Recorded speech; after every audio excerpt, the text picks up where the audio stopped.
Understood. Then I will be going with you.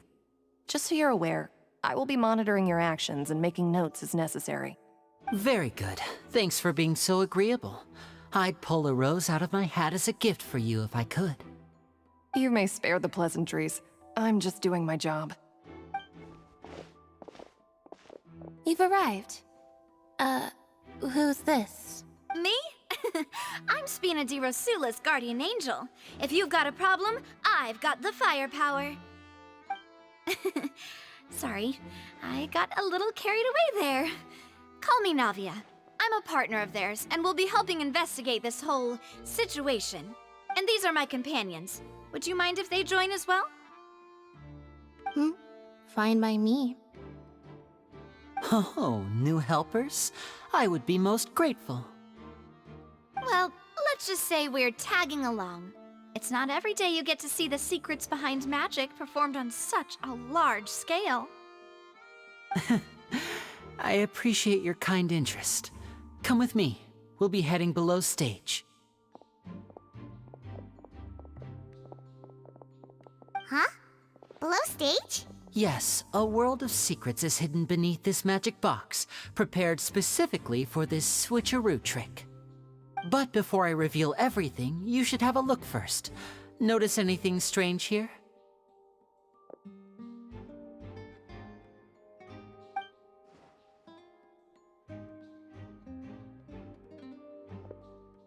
I'm not trying to be dramatic. Remembering the details of a trick will help you understand the methods used to perform it more easily.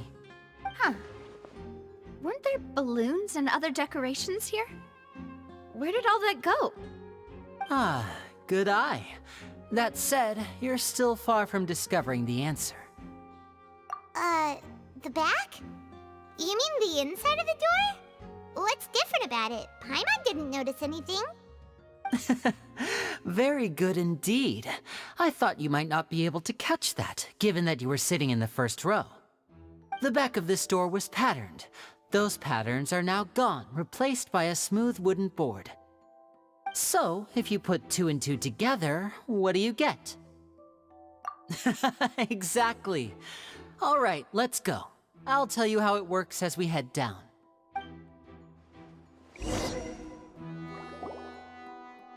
Oh, so there was a passageway under the magic box!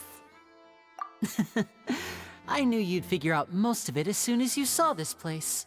The 2 magic boxes are positioned right above the 2 entrances of the tunnel. See this flatbed trolley? The box with the lucky audience member in it would be shuttled over to the other side using the trolley. This trolley can raise and lower and even rotate, ensuring that the box will face in the right direction. I see. So that's the purpose of the box inside another box. Precisely. The inner box would descend after the audience member was put inside and be moved along the trolley, all while the outer box would remain on stage as if nothing had ever changed. So that's how you did it! Once the box was lowered, the trolley would store some energy through this device here, with which it would complete the rest of the steps. The audience member would only be able to feel some slight movements in the dark, and by the time she walked out, she would already be back on stage. Right! You were talking that whole time, and you even came out for a moment near the end! Ah, yes. A phonograph operated by Lynette was used to achieve that effect. My assistant and I had already scripted our conversation beforehand. When the countdown began, I had already gone to the opposite box via a tunnel using that ladder. And what about Lynette? Where was she? I was in the mezzanine space in the back of the box. Oh, interesting! That's how we were able to coordinate Linny's lines with the assistant. And by the way, I was the one who walked out of the box at the end. I mean, we are twins. All it takes is a change of clothes and no one can tell who's who. And that's my favorite part of this trick. Only Lynette and I can perform it. So that's how it all worked! Wow, every detail you revealed was more amazing than the last! Lynette would briefly walk out of the box and then go back in, jumping into the tunnel and escaping before the box on the trolley could finish ascending. And then I walk out of the other box in the audience area, and the trick would be complete. The operative word here being would. But as you saw, Cal was in the box, not our audience member. She, on the other hand, mysteriously vanished. We really don't know how that happened. If not for that interlude, this would have been an astonishing trick. I probably never would have figured out how you pulled it off. And yet, to think that someone was able to use this magic trick to commit a crime. Could we have a look around? I think we can come up with some more leads. This is the scene of the crime, so Linny and Lynette are not permitted to stay here. I'll escort them back up. Yes, of course, no need to be so strict now. I won't disappear into thin air, you know. Thanks, everyone. We're counting on you.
What's this?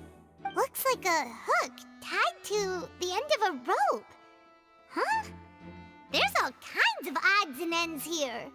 Perhaps it was a prop for a different trick. But why would it have been left here? Whatever it is, let's make a note of it first.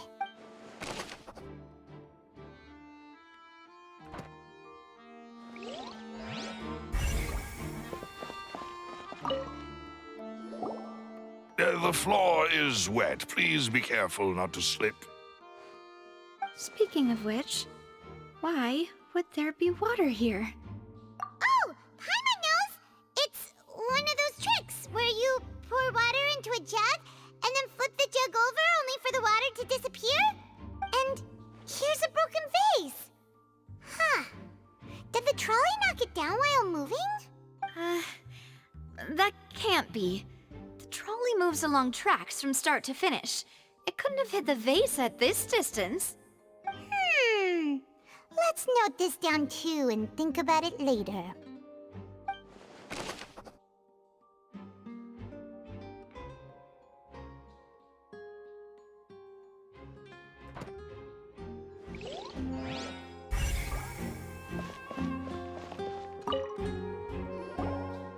Oh, these are the clothes that the lady chosen from the audience was wearing, right? Her clothes are here, but she's nowhere to be found. Right. And do you really need to do that if you're kidnapping them? Ugh, this is so confusing. Paimon doesn't want to be a detective anymore.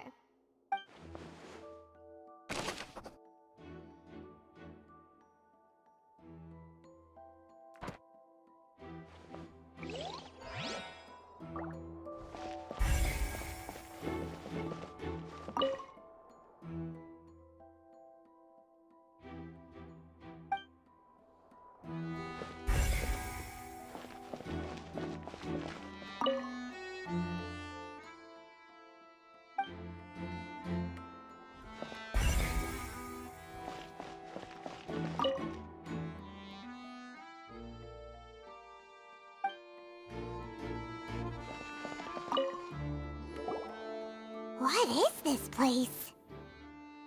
It seems someone could fit through here. Huh. Could this have been the suspect's escape route? Alone, perhaps. But if they had to pull another person with them, the space would be too narrow. But there are no other ways in or out of here. Oh, you're right! Let Paimon write that down.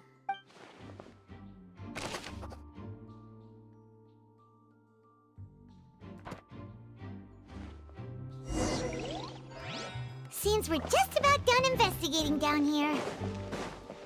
Yes, let's head back up.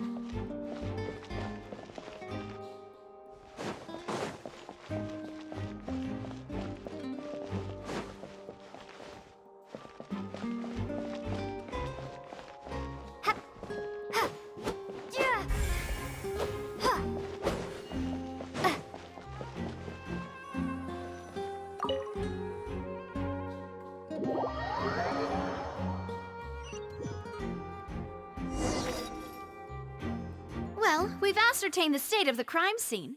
Let's find a place to sort out our findings once Malus returns.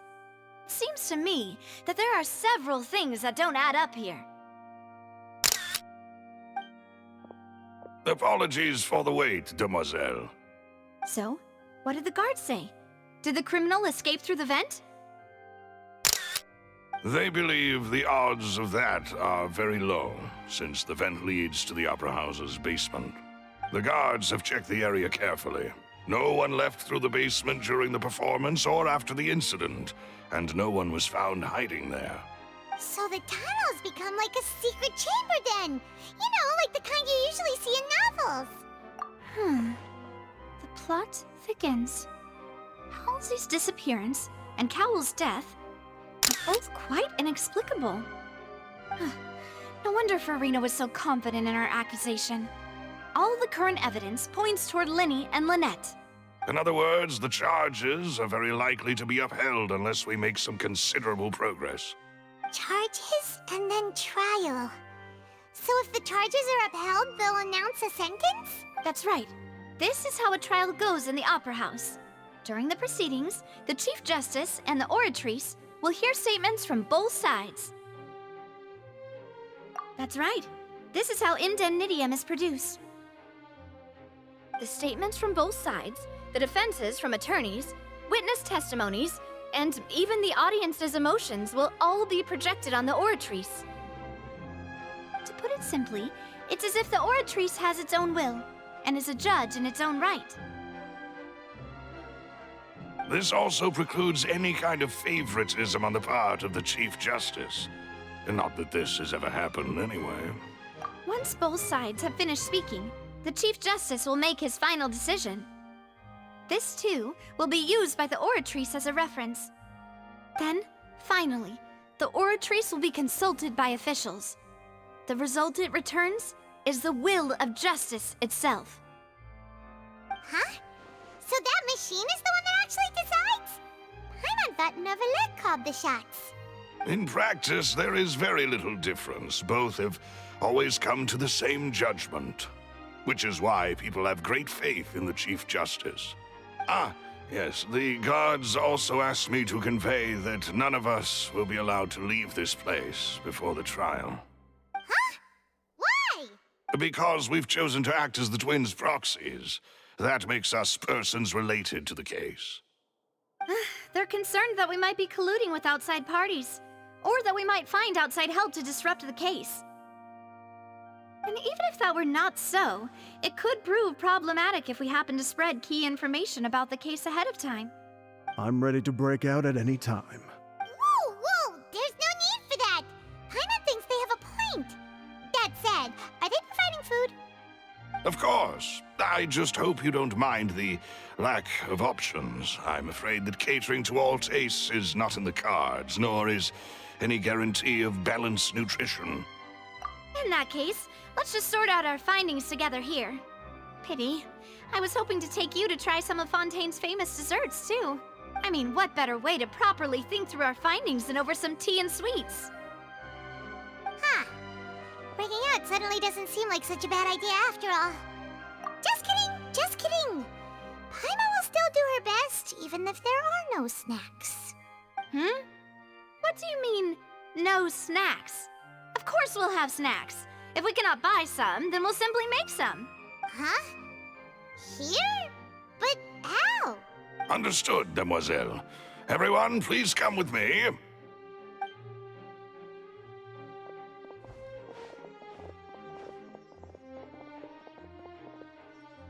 Wait, you're carrying a portable stove with you? Yes, I must be prepared to meet the demoiselle's baking needs whenever the fancy strikes her. I have eggs, sugar, and almonds at the ready. Good work, you two. Then I'll get to it. Please sit tight for a moment. You'll get to taste my awesome snack soon enough. These three are quite the interesting group.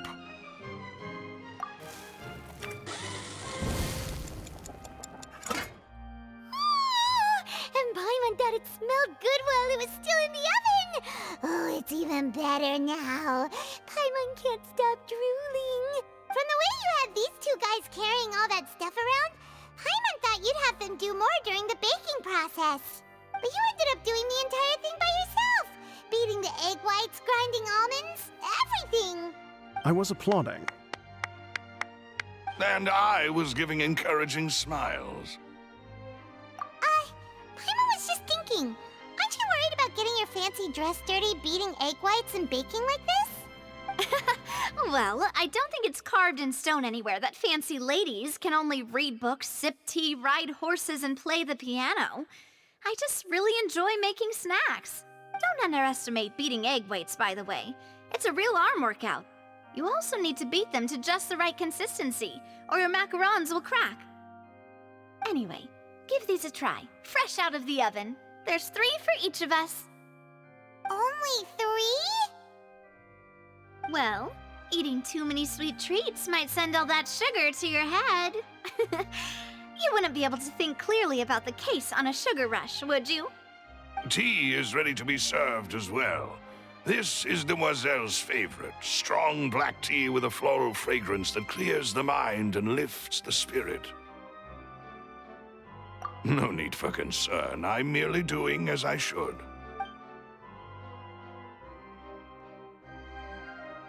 All right then. Down to business. As Paimon mentioned previously, the tunnel seems to be something of a secret chamber. However, we can assume that Linny and Lynette were not alone within it. Some criminal also occupied its sealed confines. The magician twins could have committed the crimes, of course, but they lack any logical motive. Exactly! Why would they do such a thing right when everyone was watching? The flower vase and the thud we heard during the performance could indicate some altercation between Halsey and the criminal in the tunnel, resulting in the shattering of the vase, the discarding of her clothes, and her abduction.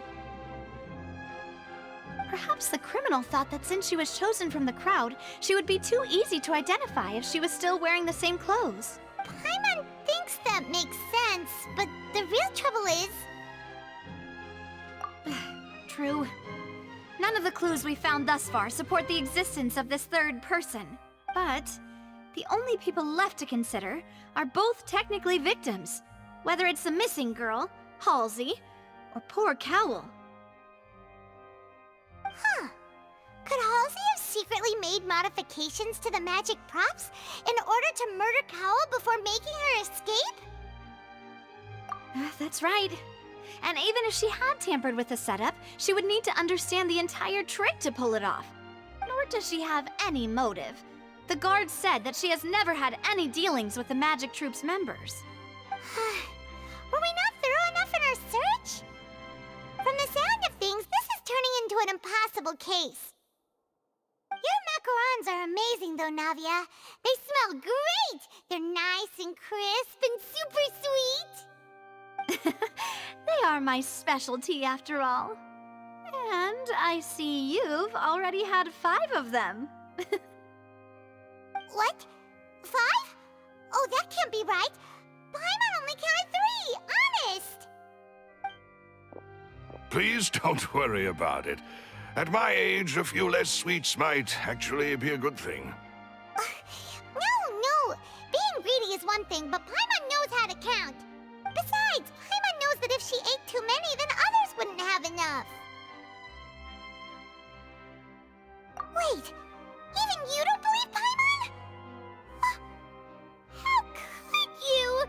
If Paimon ate those 2 extra macarons, then may they turn into stone in her stomach! All right, we get it. Well, I suppose one of us might have gotten too engrossed in our chat and eaten them by mistake. No big deal. Malus, set up the stove again if you would. Huh? What are you doing? Making sure everyone gets 3 macarons, of course. Exactly. We don't want to trouble you. As you wish, demoiselle. And I have the egg, sugar, and almonds. Well, this really is your hobby, huh?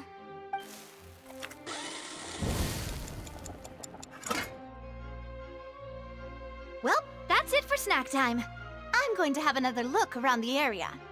I don't know what we're looking for yet, but we've still got some time. As attorneys, I suggest the 2 of you think the case over again. It would be awkward if you got all tongue-tied on stage during the trial. All right, thanks for your help and for the snacks. It was nothing. A small task for the Spina di Rosula. Silver, Malus, it's time to go. I'll be back if I find anything new.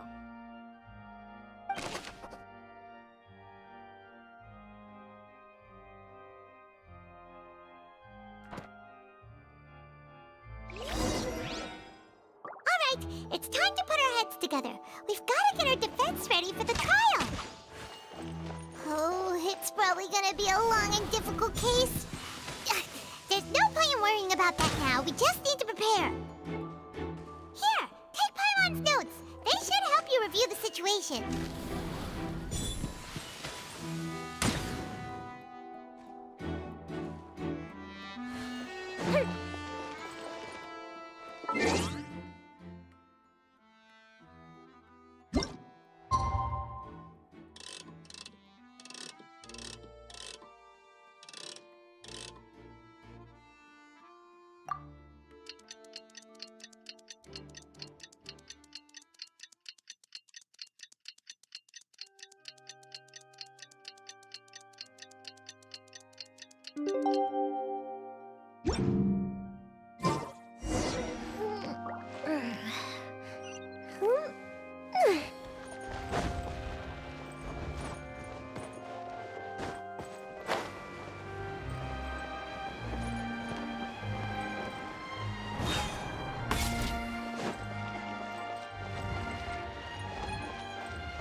Impossible things don't just happen. We'll get to the truth one way or another.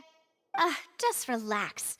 Even if everyone else suspects Lenny and Lynette, at least we will be supporting them from the stands. Besides, I doubt Furina understands any more about what happened than we do. Thanks, Navia. Well, we'll be going then. Best of luck to you.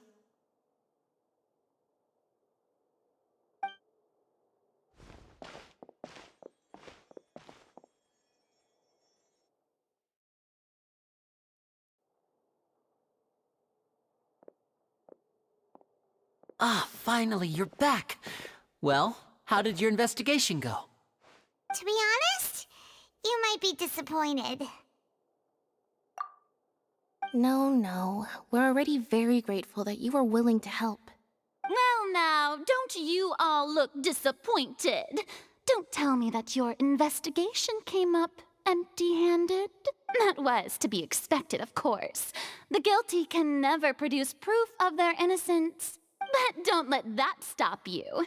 I shall be terribly disappointed should you, my most anticipated foe, concede so easily. Since both parties are present, I declare that the trial regarding the magic show incident is now in session. Firstly, in order for the audience to understand the causes and results of the incident, could we please have Mr. Linney explain the trick? Yes, of course. I will explain while Lynette demonstrates on stage. All the necessary items have been prepared.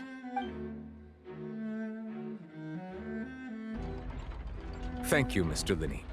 In that case, I take your statement to be that you ran to and remained hidden within the magic box in the audience stands once the trick began, and thus could not have committed the crime. Is this correct? Yes, that's correct, Your Honor. In that case, I call upon the prosecution. Lady Furina, do you wish to refute his statement in any way?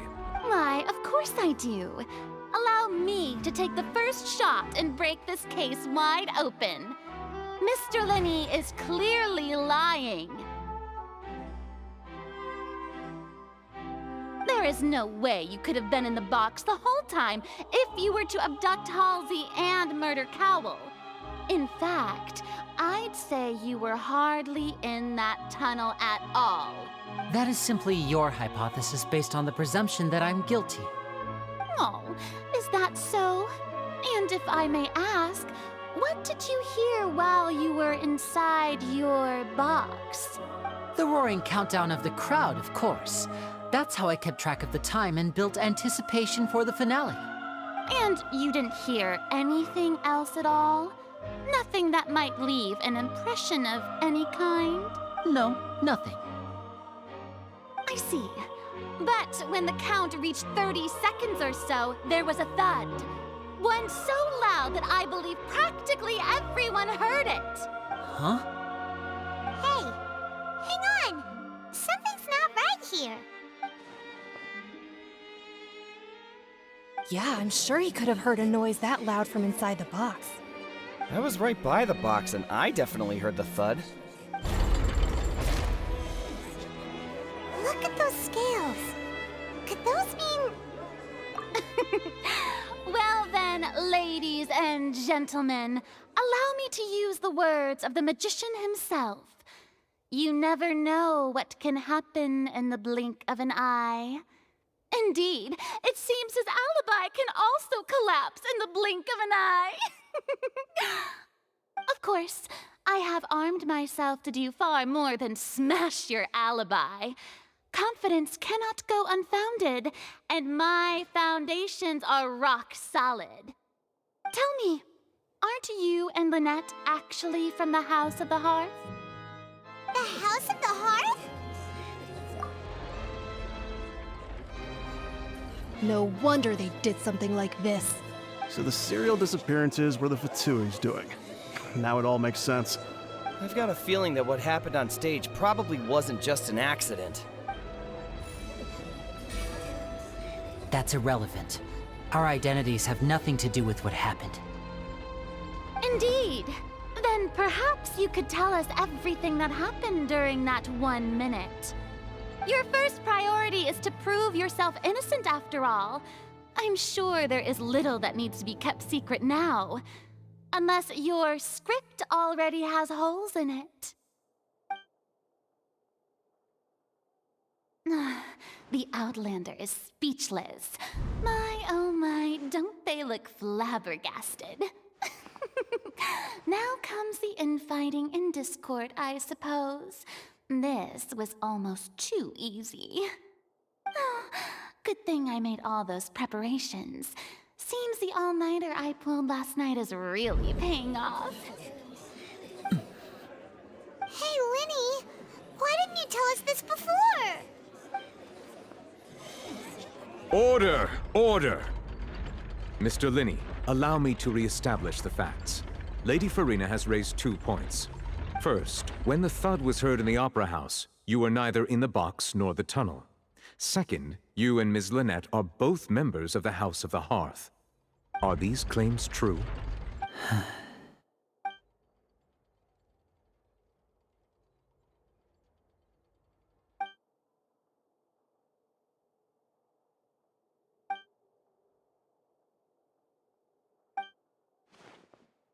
Please answer my question, Mr. Linney. I'm sorry. Yes, they're true, Your Honor. I knew it!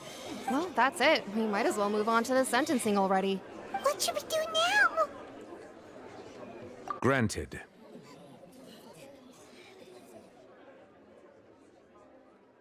In that case, what is your request? Is that really necessary? They're already as good as guilty. The defendant deceived their own attorneys. What is there left to discuss? Order! Order, I say! Your request is reasonable, and we shall adjourn. This trial will reconvene in 1 hour. So you would stick to Mr. Linney's defense even after knowing what you do now? You certainly have more professionalism than I thought. In that case, my dear audience, let's allow the joy of victory to steep for a little while longer.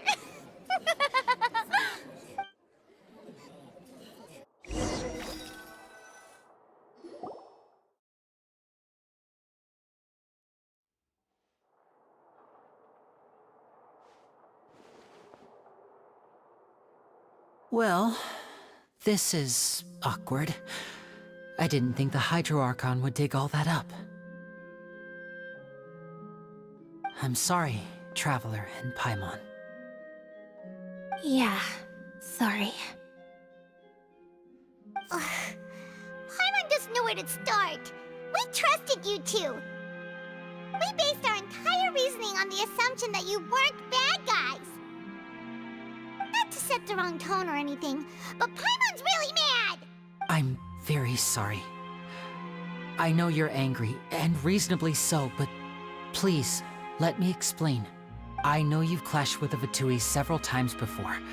I wouldn't be surprised if just hearing the word is enough to make you upset. But our organization is very, very large, and the Harbingers have very different personalities and goals. Right now, we want to save people. As many as we can. That's right. I'm sure we're on the same page when it comes to this nation and the disaster that its people might face. I knew if it weren't for our respective identities, we could become good friends. That's why I didn't wish to flat out lie to you, but chose to hide some details instead. The truth is very important, but being completely transparent about everything would see us spending more effort than we need to. Right. So, you be the judge. Heck, if I were you, I fear that I'd even struggle to trust me at this point. You met a Fatus who works as a magician, a trickster by trade. All by coincidence, too. But still, I'm asking you to trust me. I am no criminal. At least, not in this case. Sorry. Please forgive us. Well, you both say that, but... Right. Let's hear your answer first, and no lies now! Of course. I'll answer any question you ask. We've been trying to find out how the Oratrice operates. We want to know why it has a consciousness. Why can it deliver sentences accurately? During our investigations, we learned that the machine's core is beneath it. From that moment on, Lynette and I have been designing this box swap trick, with the objective of getting close to the core. Is that why you needed a whole minute? That's right. In truth, the audience would take about 75 seconds to count down from 60, while I would only need 15 to get to the opposite box. So, after jumping into the tunnel, I accessed the Opera House basement via the vent, and went to investigate the room in which the core is stored. That air vent was created during the construction of the tunnel specifically to execute this step. Well, nothing. As soon as I reached that room and was about to investigate, I heard someone's voice. Which should have been impossible, of course. I was quite certain that I was the only one in the room. That voice seemed to recognize me and tried to speak to me. I chose to err on the side of caution and retreated the way I came.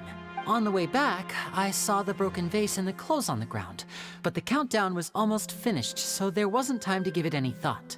After that, the homicide occurred just as you saw. Well, that explains why you didn't hear the thud. Because of that prophecy I told you about, of course. We must know all we can about this nation's secrets in order to deal with that prophesized crisis. That's the only way we can save everyone. So, there you have it. The whole truth. I swear, I didn't hide anything from you this time. It was never my wish to proceed under this cloud of mistrust either. But like I said earlier, you can be the judge. If you want to leave because you don't trust the Fatui, there's nothing I can do to stop you. Well, Traveler, you decide. Paimon will follow your lead however you choose.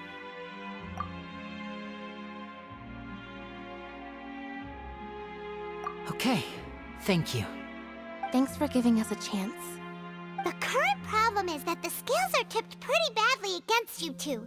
If we want to refute the Hydro Archon's accusations, we're gonna need a seriously watertight defense. Huh? Oh, Paimon thinks she gets what you mean.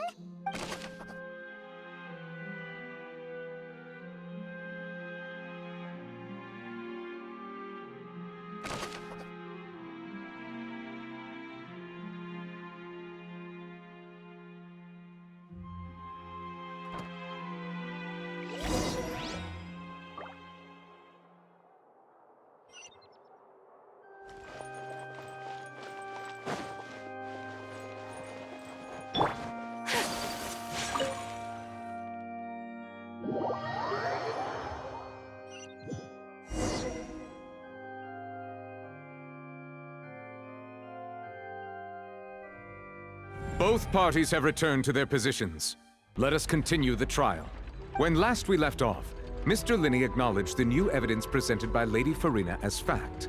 Therefore, Lady Furina may continue stating her reconstruction of the events. That took long enough. Now then, if everyone would lend me their attention.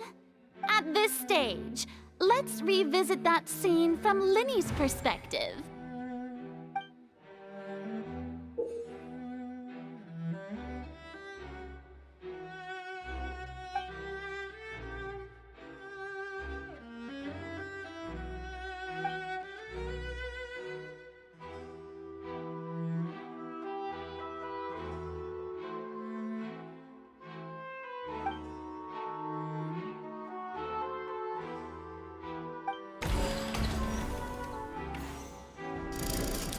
Countdown began, he entered the tunnel. When the flatbed trolley passed, he opened the box and got into an altercation with Halsey, which caused the loud thud. He did not realize that this sound could be heard by everyone in the opera house, which is why he claimed earlier that he could not hear the sound. Finally, he used the vase to knock her out, before making her change clothes to prevent others from recognizing her. At this time, Cowell arrived in the tunnel, having heard that strange noise, and caught Linney red-handed. So Linney proceeded to knock him out too before stuffing him into that box. Afterward, Linney passed the unconscious Halsey to his accomplice through the magic box in the audience stands, before operating the devices such that Cowell's death would be ruled an accident. And there you have it. That's the truth behind what happened. Does the defendant's side have any objections to Lady Furina's description of the events? The key to refuting Lady Furina is the order of events. What Linney experienced and what he saw.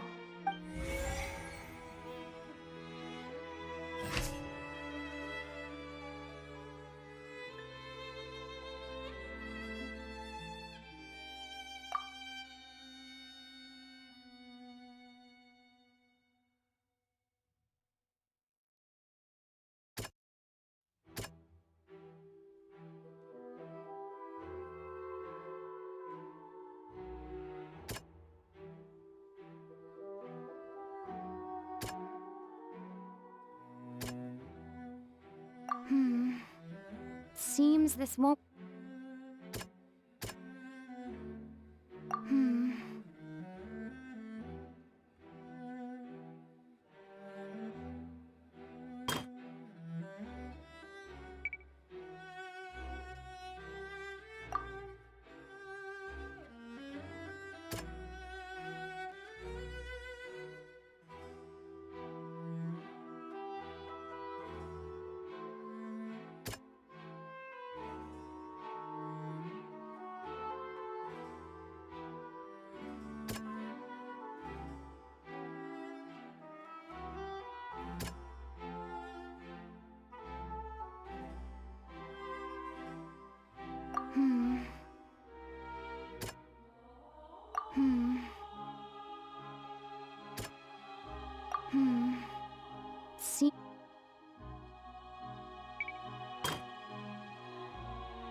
According to Linny, he left via the vent after entering the tunnel.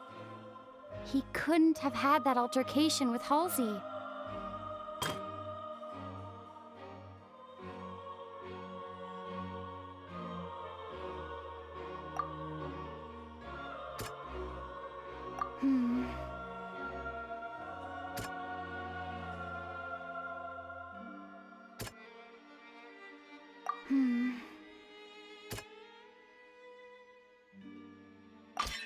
Linny went to the room that contains the Oratrice's core. This is the actual truth.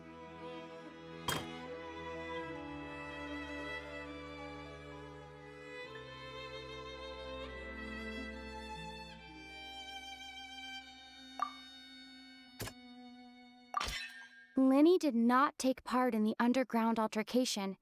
He only witnessed traces of the aftermath. Attention! Ace Detective Paimon has something to say! When the countdown started, Linny did indeed go into the tunnel. But he immediately used a vent to access the Opera House basement, which is where the underground core of the Oratrice is stored. Once he reached that area, he heard a voice in what should have been an empty room. Since he felt something was amiss, he returned immediately. The crime scene had already developed by the time he reached the tunnel again, and in order to complete the magic trick, he did not remain there for any length of time. Finally, he reached the surface, and that was when the accident happened from his point of view. Therefore, he's innocent!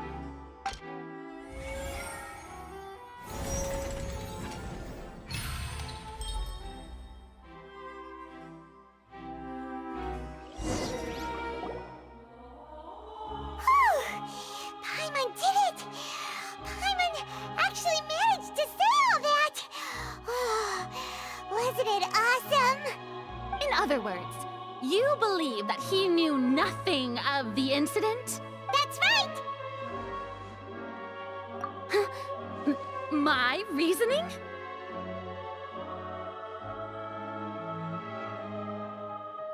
If that's the case, then if Carol hadn't entered the tunnel, who was the entire setup meant to kill? Assuming that what you say is true, Linny only needed to kidnap the young girl to cause a new disappearance case. What would the point of killing someone on stage be? Oh, they have a point. That's right, you tell him! And that's why they're partners of mine. They've managed to turn things around. Oh, well, your denial is very strident, I'll give you that. But what proof do you have to back your claims? Of course I do. If he had been in the magic box the whole time, how could he have not heard that sound? Why do you ask? You're saying that he wasn't?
That's right!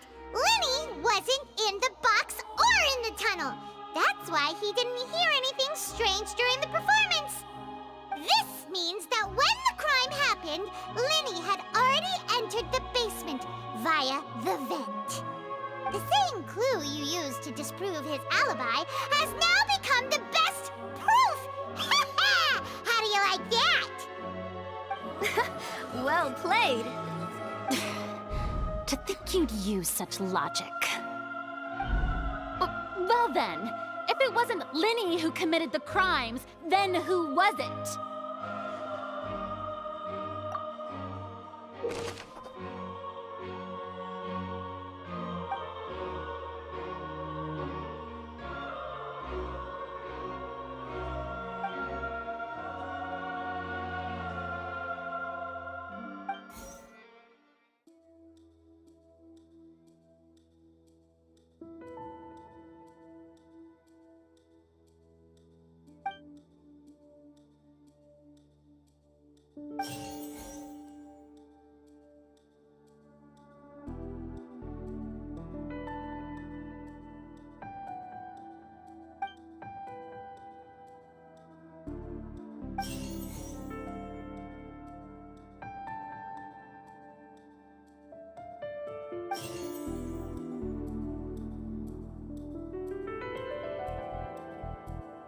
Could there have been a third person involved? Is that really a possibility? The deceased's name is Cowell, Linny's assistant. He would have been able to tamper with the equipment. Halsey is the missing person and an ordinary audience member. Or did she have her own scheme all along?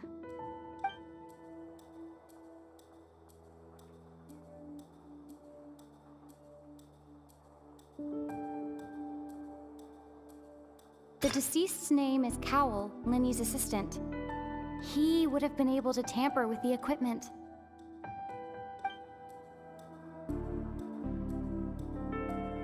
Halsey is the missing person and an ordinary audience member. Could there have been a third person involved? Is that really a possibility? Halsey is the missing person and...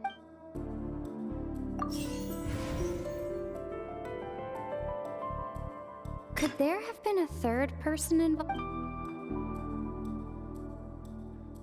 The deceased's name is Cowell.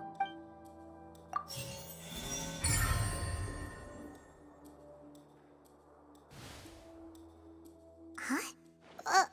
That can't be right. Are you serious? The killer was, in fact, Cowell, the deceased! Oh, is that so? How interesting! Let's hear your reasoning then. What I must do next is recreate the truth. What Cowell did, and how he went from would-be perpetrator to victim.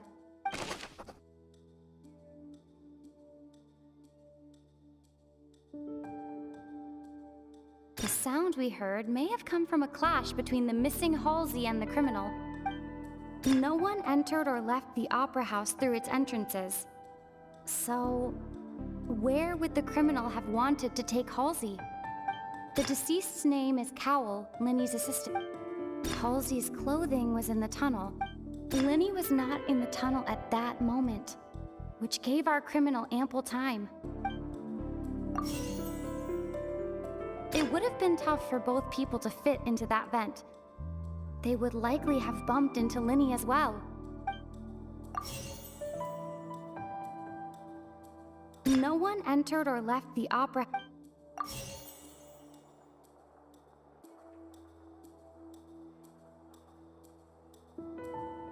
Halsey's clothing was in the tunnel. So, the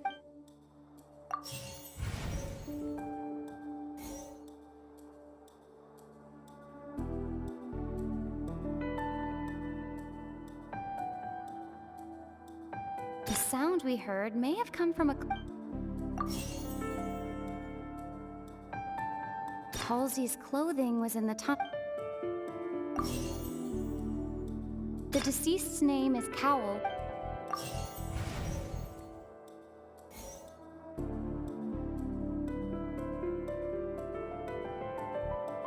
It would have been tough for both people. It would have been tough for both people to... No one entered or left... The deceased's name is Cowell.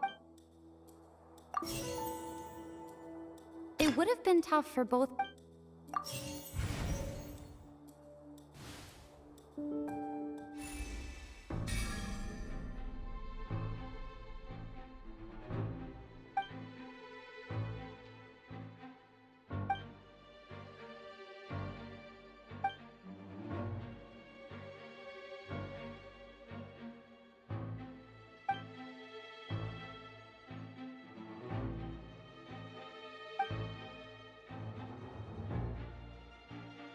What's wrong, Traveler?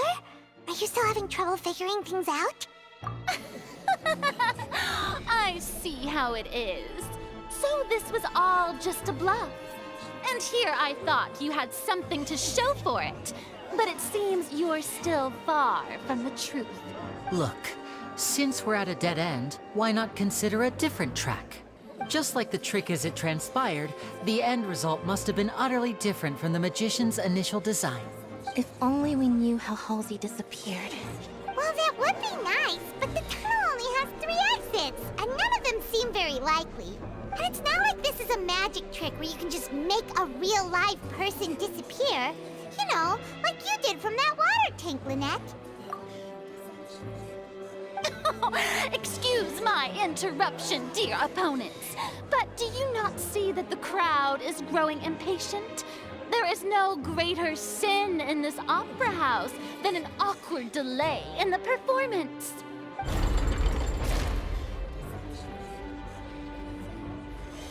If the defense is unable to make further effective arguments, we will move on to the next stage of the trial. Lenny was not in the tunnel at that moment, which gave our criminal ample time. The sound we heard may have come from a clash between the missing Halsey and the criminal. The deceased's name is Cowell, Lenny's assistant. He would have been able to tamper with the equipment.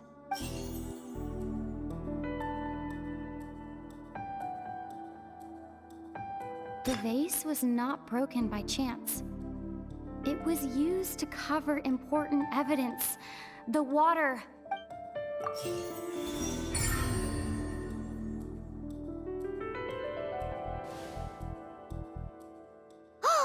Paimon gets it! It all comes together if Halsey disappeared instead of being kidnapped. Lynette escaped from the water tank, vanishing gradually and leaving only clothes behind. If there's a similar method where a person could be transformed into water... Oh, just a moment, please. I do hope you know how preposterous you sound at the moment. How could a person ever be transformed into water? This is reality we're talking about here, not some magic trick. Must we really? I should think that of anyone. Your friend Linny already knows this truth very well. Magic tricks are ultimately just illusions and misdirection. But Halsey's disappearance is very real. We're talking about 2 completely different things. Even so, I trust the Traveler's judgment. The truth must be out there somewhere. Perhaps some new line of reasoning may open if we try to gather all the focal points that don't make sense. Since Cal was the deceased, we haven't placed much attention on him. But given that we aren't making much progress with the case, it wouldn't hurt to have a look at his belongings, would it? People really do come up with all sorts of harebrained schemes when at the end of their rope. The way I see it, your suggestion that we broaden the scope of our investigation is nothing but a tactic for stalling the trial. Nevertheless, I believe that this is a reasonable request on the part of an attorney. Since the trial does indeed appear to be at an impasse, I believe that additional evidence may help us make more progress. Guards, please step into the lounge and examine the personal effects of the deceased, Cowell. We are still examining the items, but we have already made critical progress that we feel must be shared with everyone post-haste. We discovered several test tubes of fluid within Cowell's baggage, each labeled separately. The notebook in his backpack claims that these fluids are... water from the primordial sea. The primordial sea? The note's contents also indicate that Cowell belonged to an organization that sells illegal drugs and that he had an accomplice.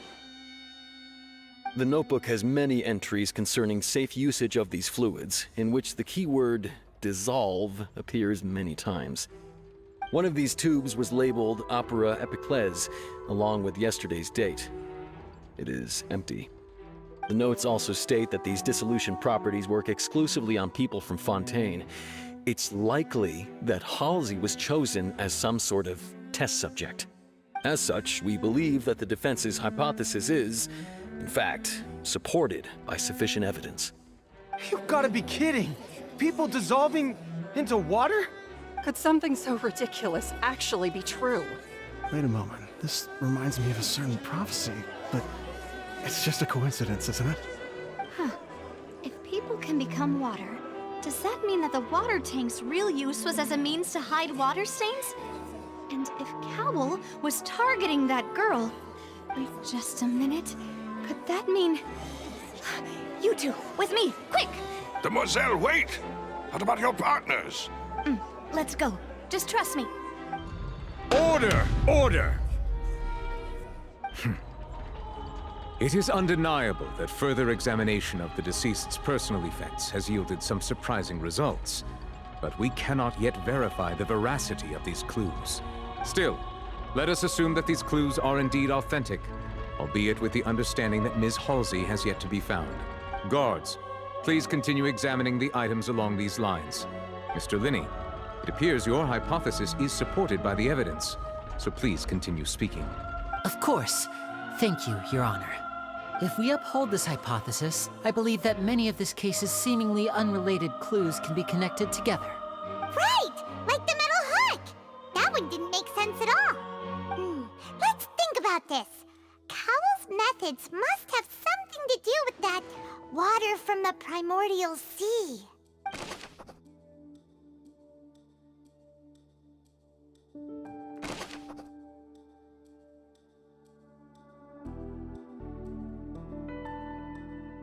The deceased's name is Cowell, Linney's assistant. He would have been able to tamper with the equipment.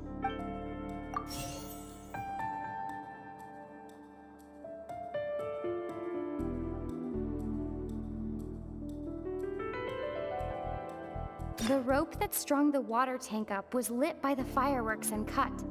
As such, the focus here is on the water and not the tank.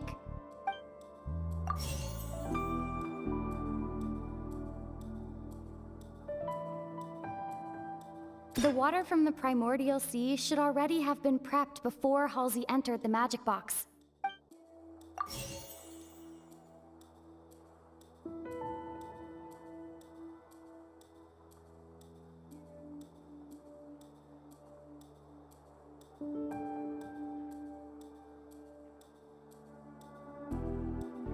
I remember there was something else within the inner layer of that box.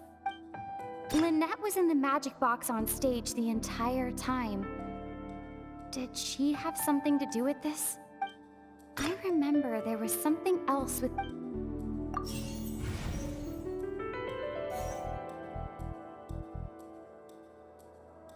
Now it seems like the hook rope was not meant for another magic trick, but was instead some form of triggering mechanism.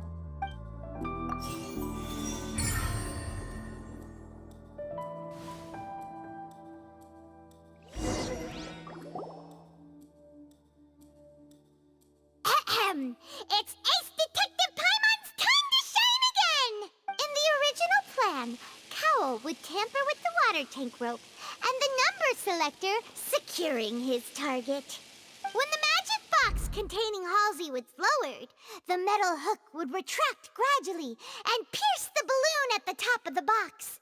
When the balloon attached to the box popped, the water from the primordial seed inside it would pour down and dissolve Halsey. Afterward, Cowell would enter the tunnel and break the flower vase to conceal the water inside the tunnel, with the remaining evidence being covered up by the water tank on stage. But he encountered something unexpected in the tunnel, and wound up being fatally hit by the same water tank he meant to use to cover his tracks. Huh. That does make sense. That actually links together a lot of the more confusing pieces of evidence. Oh dear, what do I do? Even I think they sound convincing now. Have I falsely accused an innocent person? What a humiliation. Now, it seems like the only point of contention remaining is the exact circumstances that led to Cal's death. His notes mentioned he had an accomplice who could be related to the situation. On that note, the guards have just contacted me indicating that they uncovered new evidence. I shall now invite him on stage to share it with us. Thank you, Your Honor. We were just inspecting the luggage of the other people involved in this case, and we found an identical sample of the water from the primordial sea among Linny's personal effects. What? That can't be. Oh, I see. Well, how wonderfully comedic to have your own counterattack only to come back and wound you. Does this not clear all doubt? My dear citizens, my loyal audience, allow me to present my reasoning and bring this performance to a swift close.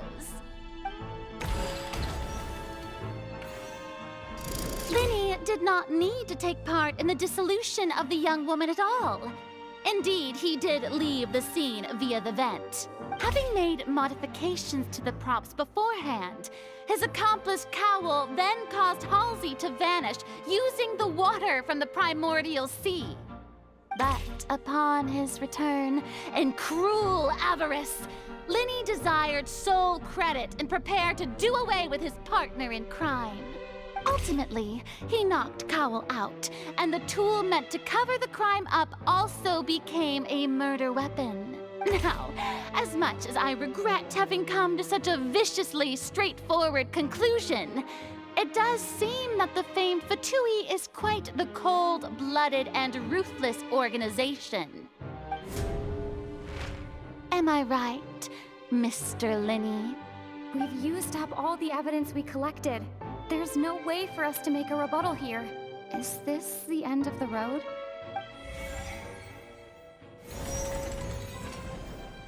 Oh no! Paimon can't think of anything either. It doesn't look like there's any way around this. Seems using the water as new evidence was too good a move. Why did this have to happen now? I think we've all seen enough now, and we have ample witnesses to my flawless reasoning. I believe this is indeed the finale. Now then, my good, noble Chief Justice, should we not, in your view, move... Excuse me, everyone, but I must interject. Miss, I must ask you not to shout, and to respect the ongoing legal proceedings.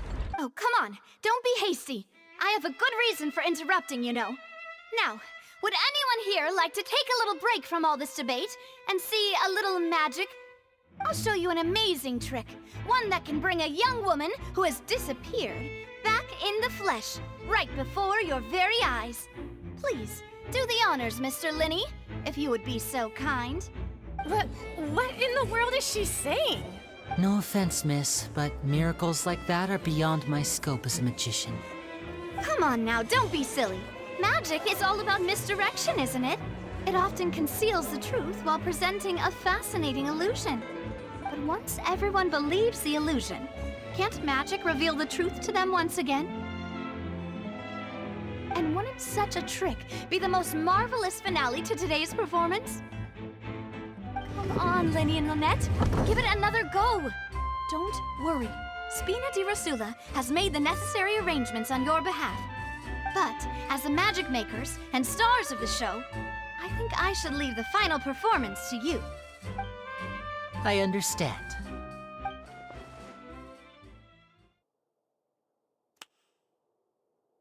And voila.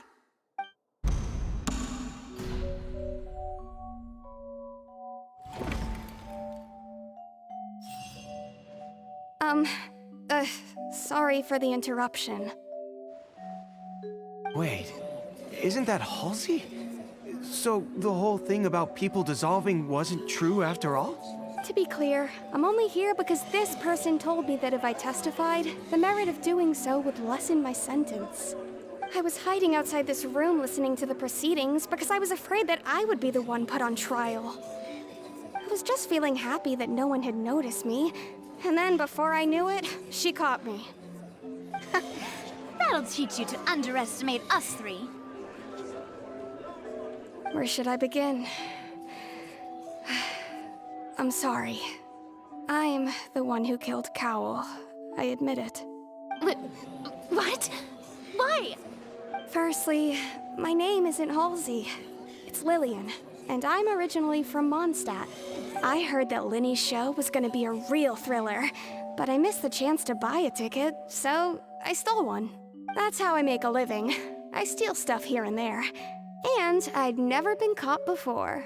But I was noticed at the harbor a few days ago, and I barely got away.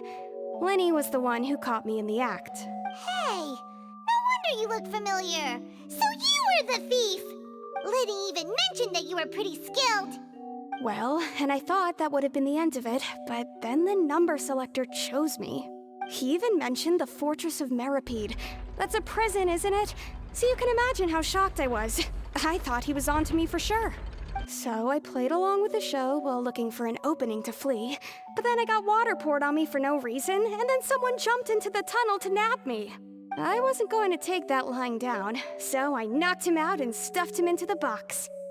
There was nowhere to run from there, though, so I had to change my clothes and hide in a box containing performance costumes. I slipped out after the first guard arrived at the scene and continued hiding inside the opera house. Can a person even hide in there? But I swear I didn't know that the water tank would fall down. Really, I swear it. Had I known that, I wouldn't have put him in the magic box. I may be a thief, but I'm no killer. Well, that makes everything pretty clear now, doesn't it? This time, we need to tell the entire story from Lillian's perspective.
The flower vase was not broken to cover anything up, but was smashed during the struggle between Lillian and Cowl.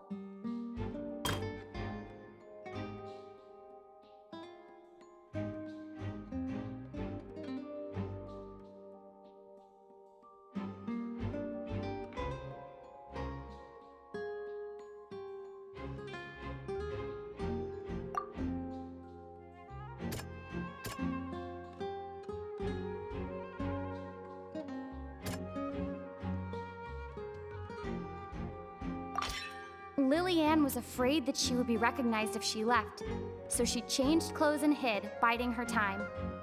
Just what one might expect of an experienced thief.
The strange sound wasn't from a fight. It was Lily-Ann's attempt to break out when she was frightened. And it's Ace Detective Paimon time! Having been selected out of the blue, Lily-Ann panicked. Her panic only intensified after she entered the tunnel and had water poured on her head. So she kicked the door open, producing the thud we all heard. Hearing the commotion, Cowell leapt into the tunnel, only to discover that Lily-Ann had not dissolved. He did not know that Lily-Ann was not from Fontaine, but was a thief who made her way in by stealing a ticket. Mistakenly believing that the water from the primordial sea needed time to take effect, he tried to force Lily-Ann back into the box. The two broke the flower vase during the struggle, but Lily-Ann came out on top, knocking Cowell out and putting him in the box. With no way of escaping, she changed her clothes and hid in the costume trunk until the performance ended.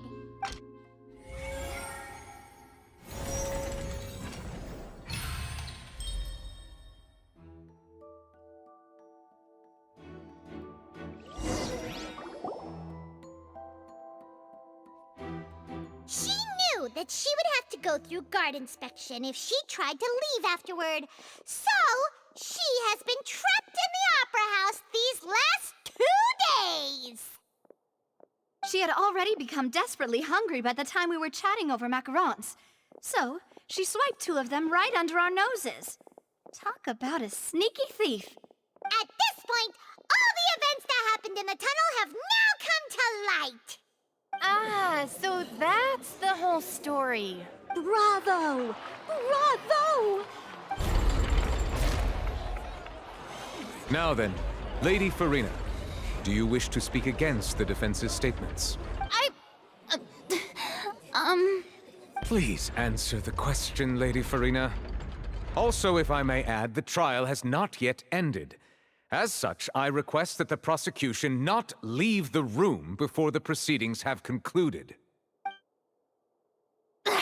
What, are you reading my mind now? No, I have no further arguments. I admit defeat. But really, could you at least have left me with some dignity? Wow, look at that! She's like a deflated balloon now. If there are no objections, then as the Chief Justice of Fontaine, I shall once again repeat the full sequence of events. The actual perpetrator of the serial disappearances, Cowell, selected his next victim from the audience reservation list. With some modifications to the selector, he could ensure that the pre-selected young woman would be chosen. To cover up any evidence while committing the deed, Cowell thought of allowing the water tank to fall, which would conceal the water left behind after the young woman was dissolved. He also tampered with the rope suspending the water tank, using the fireworks at the end of the performance to cause the tank to drop and hide the watermarks. He poured the water from the primordial sea into a balloon during the preparation of the magic box and stuck it to the box's lid. Finally, he passed the prepared hook on a rope through the gap in the magic box's door when bringing the young woman to said box. When the magic trick officially began, the box containing the woman was lowered into the tunnel, tightening the hook rope and bursting the balloon containing the water.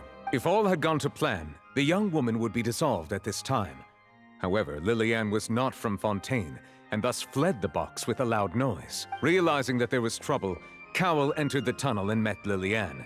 Thinking that the waters had not yet taken effect, he decided to proceed. However, his opponent was more capable than he thought, and he was overcome, knocked unconscious, and placed into the magic box, and thus became his own final victim. Lily-Ann, according to her own statements, then changed clothes and hid until the performance ended, before hiding in other parts of the opera house.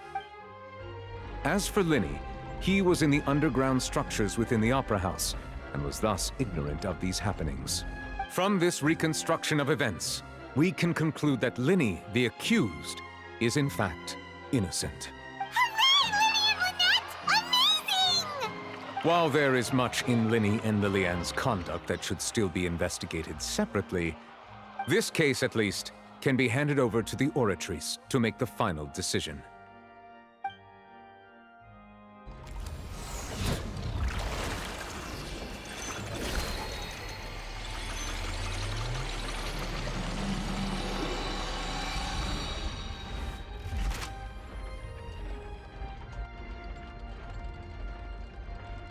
As such, Linny and Lynette are officially declared not guilty.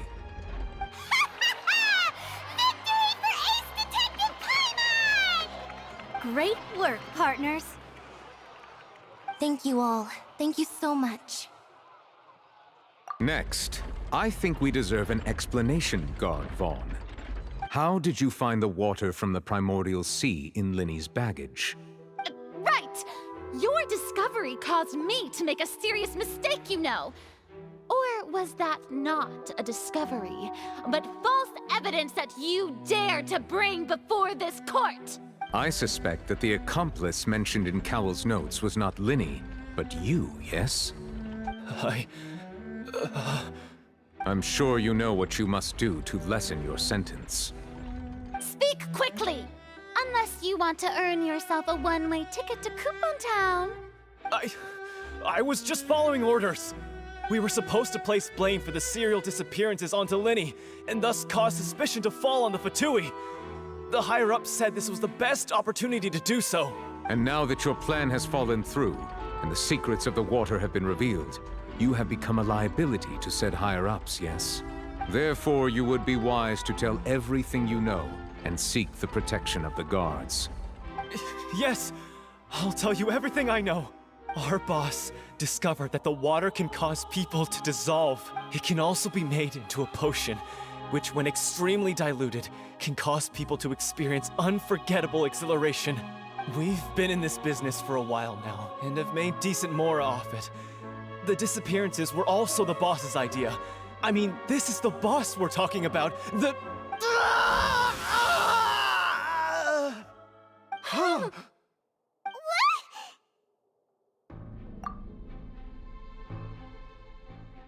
And now he can no longer talk. Such ruthlessness. I shouldn't have expected any less of them. An outrageous act. All present, please submit to inspection immediately.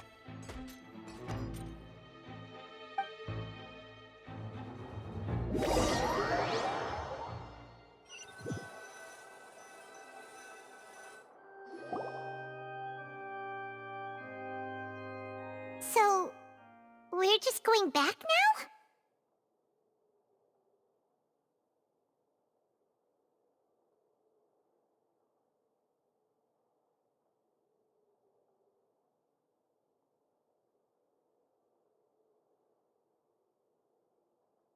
That's true, but...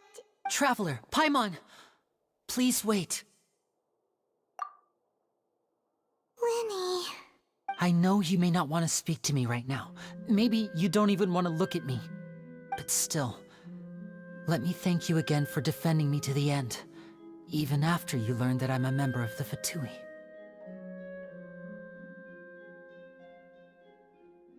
I guess. But regardless, I'd like the opportunity to set things straight. I didn't approach you with any ulterior motives or ill intent. I've spoken to you as myself, just plain Linny this entire time. As for why I'm a Fatus, it's because the goals of the House of the Hearth align with those of an orphan like me. That's all. That was how Father, who you might know as the Knave, approached recruiting us back then too. The Knave? The one who controls the House of the Hearth? She's your father? That's right. And since we're here, I was wondering, would you mind hearing a story? It's about my past. Back when our parents first died, Lynette and I were left wandering the streets. To survive, I took to surreptitiously observing an older street performer who did magic. It took me several days to figure out how he pulled off his amazing tricks. I took my sister through several streets until we found a crowded corner, and we began to perform magic tricks there. To my surprise, we proved to be pretty popular, and we could at least stop worrying about where our next meal would come from for a time. But I didn't want my sister to remain a street rat together with me forever. Before long, an aristocrat came to me and claimed that he wished to take us in after watching my performances. So you went from orphans to nobility just like that? That was how we felt at first too. As if fate was on our side and we could say goodbye to those painful days. But I gradually discovered that while we were called foster children, he was really after my talent for magic tricks. He would constantly take me to all sorts of banquets to garner attention, which he would then use to expand his social circles. That doesn't seem too bad either. Better than roaming the streets at any rate. It took a while for me to realize just how dark his heart really was. After one particular performance at a banquet, I discovered that Lynette was not on the same return vehicle as me. I waited a long time after we returned home, but she did not come back. I went to that noble's bedroom and asked him about her whereabouts. The answer he gave me was, she caught the eye of the most eminent person at the banquet, so I sent her over as a gift. I mean, you'll be able to perform your magic regardless of who your assistant is, yes? Oh no. So he was gonna... But wouldn't Fontaine's laws deal with such people? As far as outsiders are concerned, this is a relationship akin to adoption or foster care, and they have their ways of escaping the eye of the law. I managed to ferret out the location of the mansion of that so-called eminent person and hurried through the night. But by the time I leaped over the walls, avoided the guards, and made my way in, all I saw was the moonlit ground covered in blood, and the knave standing there in the darkness. So, she'd already taken care of that guy. That's right. She had rescued my sister before she could come to any harm, and had even discovered several girls hidden in a basement, all of them orphans. Father, the knave, might have seen something in me, and so she made me an offer. The House of the Hearth welcomes you, for your interests align with ours. Here, none will ever betray you. Indeed, betrayal shall never be permitted here. I was hesitant to trust her. I had just been betrayed by nobles. But she was also quick to destroy the noble who had taken us in at first, giving us back our freedom. Oh, so that's how the two of you joined the House of the Hearth. She has her own plans.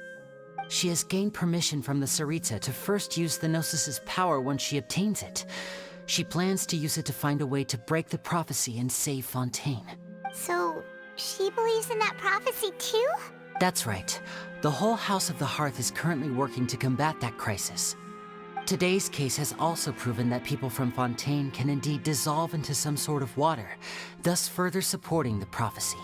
All of us house members here, Lady Arlecchino herself included, are from Fontaine. We won't give up on defending our homeland. To us orphans, the only connection we have left to this world, apart from our family, is our homeland. So, from small deeds like distributing magic pockets to huge schemes like stealing a Gnosis, everything is aimed at dealing with that prophecy. It's all right. I understand. The only thing I can do is relate all this to you. I just hope you can understand that even as a member of the House, I have never stopped making my own decisions, and that I believe what I'm doing is right. If you should need anything at all in the future, feel free to find me. I will do my best to help you, as plain Linny.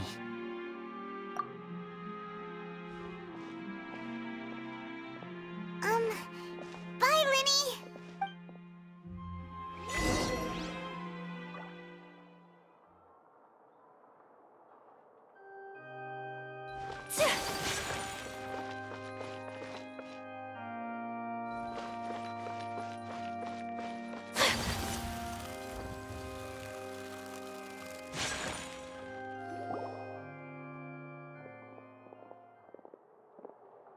Hey there.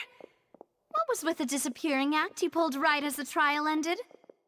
Were you looking for us, Navia? Well, this whole thing isn't exactly over, is it? I do feel that we're getting closer to solving the serial disappearances case, though. Don't you think so, too? Huh? What's wrong, my dear partner?